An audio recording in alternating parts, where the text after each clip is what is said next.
You are the salt of the earth and the light of the world. And in both cases, that is not by saying anything or by doing anything, but by being something. Salt affects its environment simply by being what it is. And light affects its environment by being simply what it is, not by saying or doing anything. And if we're going to be salt and light, it's not by a lot of talk or even a lot of action that we're going to be salt and light. It's by being totally different from our environment, and so different that we affect it. And it is Luke's gospel that tells us what Jesus meant when he said, you are the salt of the earth. Matthew's gospel doesn't define it. It just says you are the salt of the earth. And that allows the preacher preaching from Matthew by itself to put any meaning he likes into it. And unfortunately what we do is we put our own experience of salt into the meaning. We think of salt as either a flavoring or a preservative. And almost every sermon I've heard on You Are the Salt of the Earth talks about flavoring or preservative, that somehow a little sprinkling of Christians makes the atmosphere sweeter, or somehow we manage to be the museum of society. And in Luke's gospel, Jesus defines what he means. He says, if the salt loses its saltness, it is no good either for the field or the dunghill. And this tells you what salt was used for in the ancient world. It was scraped up from the shores of the Dead Sea, which, as you probably know, is 28% salts in solution. Now, it's not pure sodium chloride, NaCl. It is a mixture of various salts. There are all kinds of different salts there, and one of the main ones is potassium chloride, potash. If you're a gardener, then you know that every plant needs 3 kinds of fertilizer. It needs phosphate to develop the roots, it needs nitrates to develop the leaves, and it needs potash to develop the flowers and fruit. And a balanced fertilizer will include all those 3. And so the salt that was scraped up from the Dead Sea was widely used as a fertilizer, largely because of the potash in it. There were other things too, magnesium bromide. There are all kinds of major salts in the Dead Sea. There is also sodium chloride, quite a lot. And that, of course, was used in the kitchen. But Jesus is thinking about its use as a fertilizer. He said, on the soil. And the word soil there is exactly the same as the word earth in Matthew. The salt of the earth, the salt of the soil. The fertilizer that you put on the soil to make good things grow. And then he mentioned the dunghill. That was a reference. The word there is a word for not animal manure, but human manure. He's now into the backyard. They simply had a heap of dirt at the bottom of the yard. You went and emptied your bowels at the bottom of the yard, and then by the side of the dirt was a box full of salt from the Dead Sea. And you put a handful of that on your dirt. And that, in fact, was a disinfectant, a very simple disinfectant to stop the spread of things you didn't want to grow. Now, those two put together give you a negative and a positive influence of salt, that it promoted the growth of good things that you wanted to grow, and it inhibited the spread of bad things that you didn't want to grow. It is a vivid picture, and Christians are to be the salt of the soil. Here you've got a very clear, vivid picture. Jesus was always using very familiar pictures from ordinary life and using them to illustrate profound truth. You are the salt of the soil.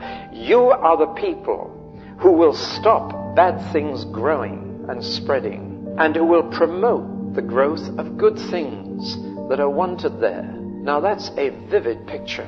And you are that salt, not by saying anything and not by doing anything, but by being totally different from the environment. And it's as simple as that. In the kitchen, a sprinkling will do. A little salt in the soup and that's enough. But as a fertilizer or a disinfectant, you need a considerable amount before the effect shows. You need handfuls in both cases. A little sprinkling on the soil will not do a thing. And therefore, the very concept of being salt in society demands a certain proportion of that society being Christian, being different, being salt. And the simple fact is we have not got enough salt. It is as simple as that. And that is why social trends are going the wrong way. And there's no way it can be reversed until there is a sufficient amount of salt to do the trick. In other words, we might be able to win an occasional battle by lobbying and by protesting, but we will lose the war while there is an insufficient amount of salt. And you can apply this in any situation. And while you read the papers and decry what's happening in society, it all shrieks at me, we no longer have enough salt in this country. We once had, but we no longer have. And we can't expect the trends to reverse until we do. Now, how much do we need? Now, this is where I've got some good news for you. That in fact, when in any community or society there is 5% salt, the social trends reverse for the better. And it's not by anything that 5% are saying or doing, but just by being 5%.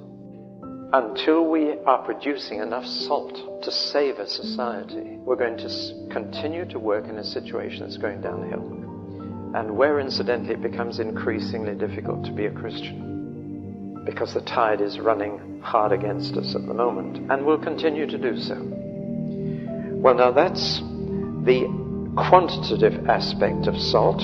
Sprinkling is no good. We need shovelfuls, and we haven't got them. The second aspect is the aspect not only of amount, but of distribution. Salt is no use in the box or the salt cellar. It has got to be in direct contact with the dirt before it operates. In other words, it operates by presence and not absence. And as long as salt is locked up in a meeting like this, we cannot be salt of the earth this morning. We just can't do it, because we're out of contact with the dirt. And therefore distribution, we need first of all 5%, but if that 5% were all locked up in Christian schools and in suburban churches, it would not be salt.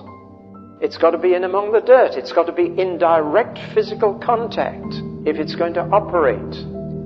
In a factory where there's a 5% Christian presence, the language changes without anybody saying anything. Think of your street or the place where you work. Don't grumble because you're in direct contact with the dirt. That's precisely where salt can act. But it does need a 5% presence.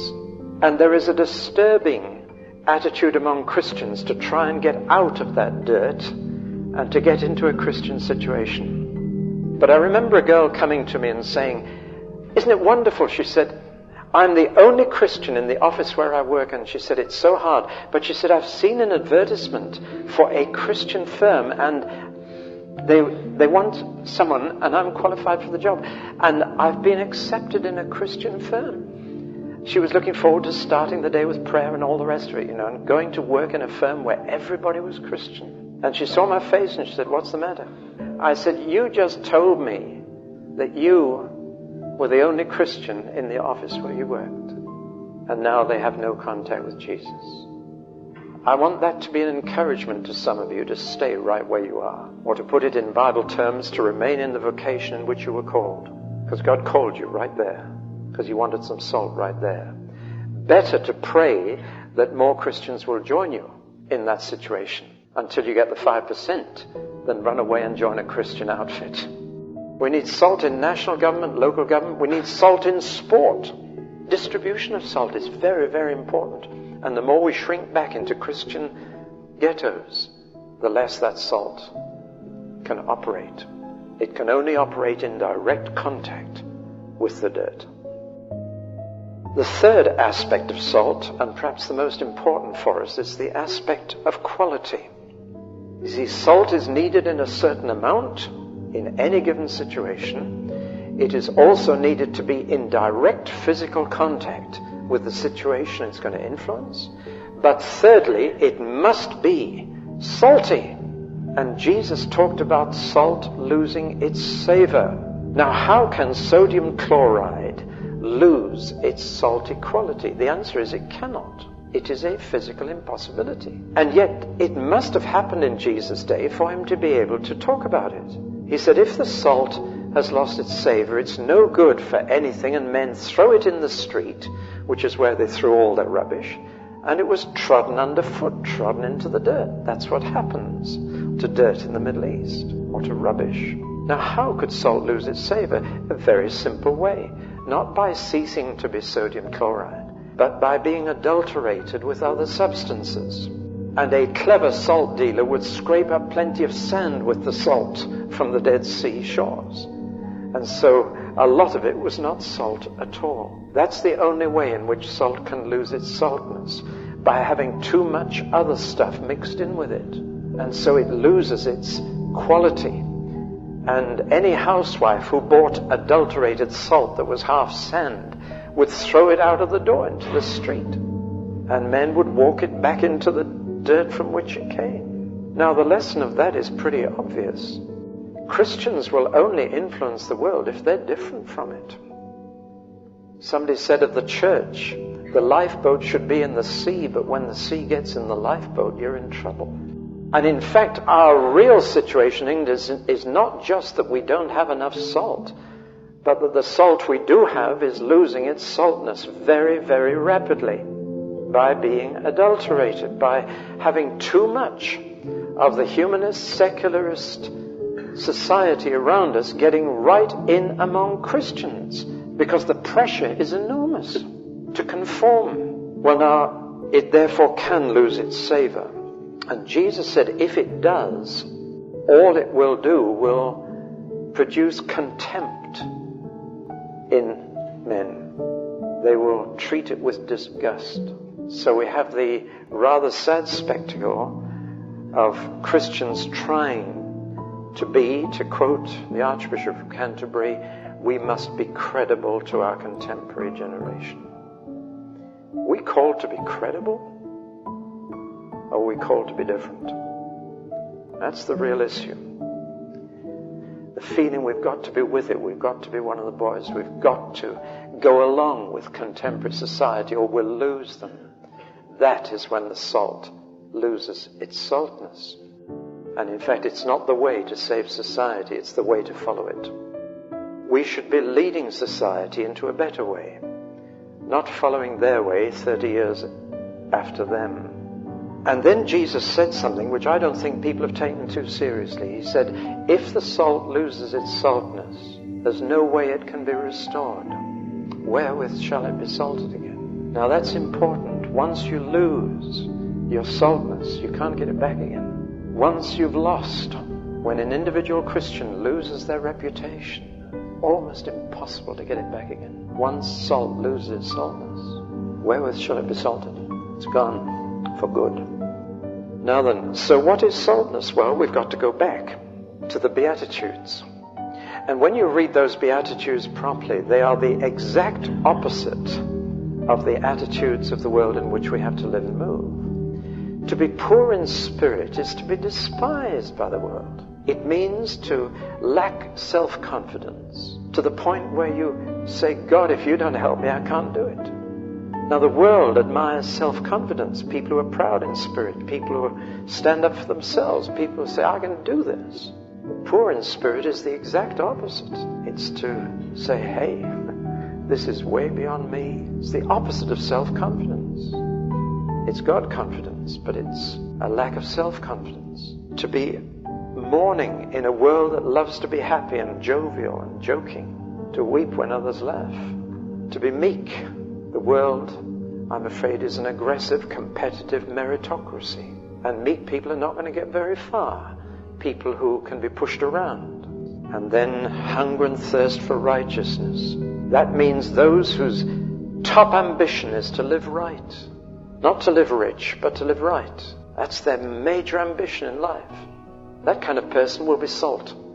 Not the person whose ambition is to be famous or powerful or wealthy. To be merciful in a competitive, cruel, opportunist world. To be merciful, to give others a chance. To be pure in heart not only means to be clean in desires, it means to be unmixed in motives. Not to have ulterior motives. To be motivated by simple, pure motives in what you do in your career. And to be peacemakers rather than fighters. Now, Jesus was a realist. And when he outlined the character of salt in this way, he realized, he knew from his own experience as well, that this was the surest way to be persecuted, which is why he adds an extra beatitude. Blessed are you when you are persecuted, when people say all kinds of bad things about you. And he knew that saying, sticks and stones hurt your bones, but names don't hurt at all, that's one of the most untrue proverbs that's ever been coined. What people say does hurt, hurts deeply. And Jesus said, blessed are you when people say all manner of evil against you. Because if you're going to be salt in your situation, this is certain to happen. People will not believe that you have unmixed motives. You can't believe you're doing it for the right reasons. They'll try and... Satan was ever the slanderer and the accuser of the brethren. So Jesus said, if you're going to be salt, it's going to be tough. It will not pay in this world. It will in the next. Great is your reward in heaven. Which means you really have to have faith to believe your reward's going to be big. Because you're not going to see it in this world. So you better accept that. But it's going to be pretty big in the next. It depends where you want your reward, said Jesus. The choice is contempt. What a choice. Contempt or hatred. You either are good salt, in which case you'll get contempt. Hatred, or you're bad salt and you lose your soul, in which case you get contempt. So I tell you, a Christian loses every way in this world. But if you're real salt, there's a great reward for you in the next. Now, what about light? Light also has its negative and its positive aspects. Its negative aspect is to expose bad ways, to show people up. And that's not the way to popularity either. But it also has a positive function in exhibiting the right way, the better way. So its negative aspect is to show up bad ways. The positive aspect is to exhibit a better way. Neither way will be popular again. Now, this is the only thing Jesus ever said about himself and his disciples. He said, I am the light of the world, you are the light of the world. He didn't say, I am the salt of the earth. But he did say, I am the light of the world. And he said, you are too. And the occasion on which he said it is fascinating. It is in the context of the woman taken in adultery. A story which you probably have never understood. It is a Jewish story, as the Bible is a Jewish book. Happy are you if you have a Jewish friend to teach you the scripture, because a Jew understands it. Now you see, this is the situation. They have caught a woman in the very act of adultery, so they brought him to Jesus, knowing that the law of Moses said she must be stoned, and knowing that Jesus, if he said stone her, would go against the Roman law, which forbade execution by Jews. Or if he said, don't stone her, then he was going against the law of Moses. In other words, they trapped him between the law of Rome and the law of Moses. Do you see? It is perfectly true that the law of Moses said she must be stoned. So what did Jesus do? He wrote with his finger in the dust. Now, to a Jew, that means one thing. That's a claim to be God. It's a claim to be the one who wrote the 10 Commandments with his finger on the stone. It was Jesus saying, I wrote that law. Now, Jews would come to that conclusion. We don't when we hear it read in church, because we're not Jewish. A finger writing. I hear preachers say, now what did Jesus write? That's not the point. In a vivid act, he's claiming to be responsible for that law, as he did all the way through the Sermon on the Mount, incidentally. Moses, but I say unto you, this is what I meant when I gave that law. This was my intention behind it. And then Jesus reminded them of another law of Moses which they'd forgotten, and that is, it's a very simple law. It says, nobody can be a witness in a criminal charge if they have ever committed the same crime. So when Jesus said, he that is without sin, let him throw the first stone, he did not mean you've got to be 100% morally perfect before you can punish anyone. That's how most Gentiles take it. But you see, that would rule out parents punishing children or police punishing. It would rule out all the law courts, because no judge is without sin. But he was quoting the law that said, if you have never committed adultery, you can be a witness in this case. That's when they began to go away, one by one, beginning with the oldest. The young ones tried to brazen it out, but even they had to admit that they'd done it. So in fact, the witnesses were dismissed on the basis of the law. Do you follow me? Then he looked up, he said, where are your accusers? Where are the witnesses? They're all gone? Yes, they're all gone. Now then, another point of the law was that there had to be witnesses, 2 or 3. And of course the case had to be dropped. Jesus said, neither do I condemn you. Not just because he was not a witness and there were no other witnesses. Case dismissed. Neither do I condemn you. But he said, don't do it again. I might not be around to defend you. If you get into trouble, do get Jesus as your lawyer. I mean, it is a brilliant piece. He was showing, I know the law better than you do. And I'm going to use the very law of Moses to sort out this situation. Isn't it? It's an amazing story. But when she'd gone, and notice he said, now don't do it again. Because mercy is not offered to us to go back into sin, but to stop doing it. He then said to the crowd that had gathered, I am the light of the world. He who follows me won't walk in darkness, but he'll have the light of life. Now that tells us a profound truth about what light is meant to be. It is not what we say or do, it's what we are. What he's saying is that woman would never have got into that situation if she'd followed me. Because that's a situation of darkness, moral darkness. And the man with her, and all the men who accused her, they were all living in darkness. And if you follow me, you don't get into that kind of a mess. It's really a very simple situation. But he had actually shown them all up, hadn't he? He'd shown them all up, exposed their bad ways, and exhibited the better way. Don't do it again. Don't sin anymore. Now then, the only action that we have to do as light will put ourselves on a lampstand. In other words, there is a responsibility deliberately to put yourself in public view. Now that's a difficult thing for Christians to do, because hiding your light is no use to anybody else. You may be shining by yourself, but that's not going to help anyone else. Now then, what is it that we have to let shine? The answer is, Christians are to be seen for having a higher standard of living than everybody else. But not in material ways, in moral ways. A higher moral standard of living is what Jesus meant. When he said, let your light shine before men, that they may see your good actions. And by good, he didn't mean doing good. He meant being good. And he then proceeds to spell it out in one sphere after another. And he raised moral standards higher than anybody has ever dared to raise them. There is no ethical teacher in the whole of human history dared to say what Jesus said in the Sermon on the Mount. And that is why many dismiss it as impracticable and idealistic. And they say it's impossible for anyone to live like that. And it is. It is not natural for anyone to live like this. It is supernatural. Which is why Jesus said, let them see how you live and glorify your Father in heaven. They will say, that's not natural. It's not natural. Let me take one example from the Sermon on the Mount. Jesus forbade, in fact, he spent more time on this sin than any other in the Sermon on the Mount. He forbade anybody in the kingdom to worry. And this is why you never see a Christian worried. Now, why is it that whenever I say that, it's treated as a joke? Because Jesus didn't mean it as a joke. We treat it like that because we are laughing it off.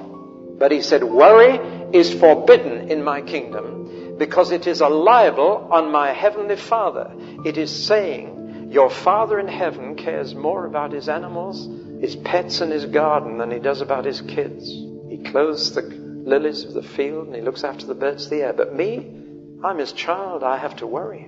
Now, do you see what a libel that is? Why did he spend more time on that than anything else in the Sermon on the Mount? Because he knows how natural it is to worry. It is supernatural not to. Do you understand? What an influence it would be if people said, why is it Christians never worry? In a world that everybody's having to worry about the mortgage and everything else. Why is it Christians not worried? Boy, that would be an opener for a testimony, wouldn't it? Why are you never worried? Well, I don't need to. Now, Jesus said that will be light in the world. That you of all people, as things get worse, and they're going to get worse, you're at peace. My Father's running this world, and I'm his child, and therefore he will see that I always have enough to eat and enough to wear. That's the best welfare state in the world.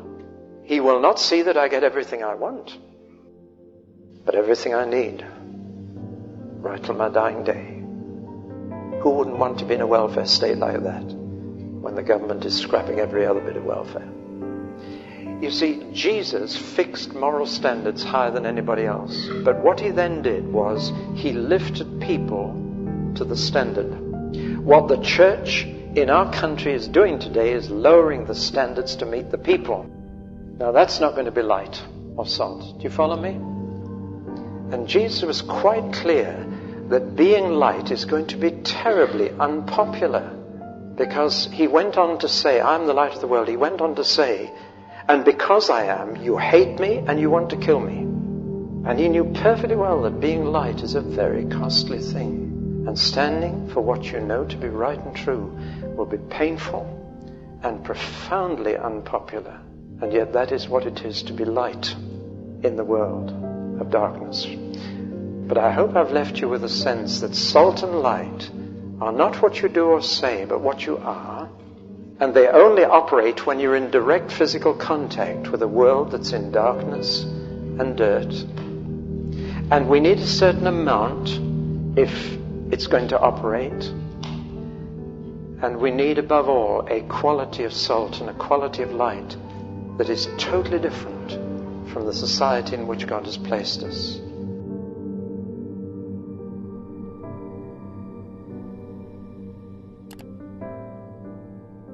I am Alpha and Omega, the beginning and the end, saith the Lord, which is, and which was, and which is to come, the Almighty. He which testifieth these things saith, Surely I come quickly. Amen. Even so, come, Lord Jesus.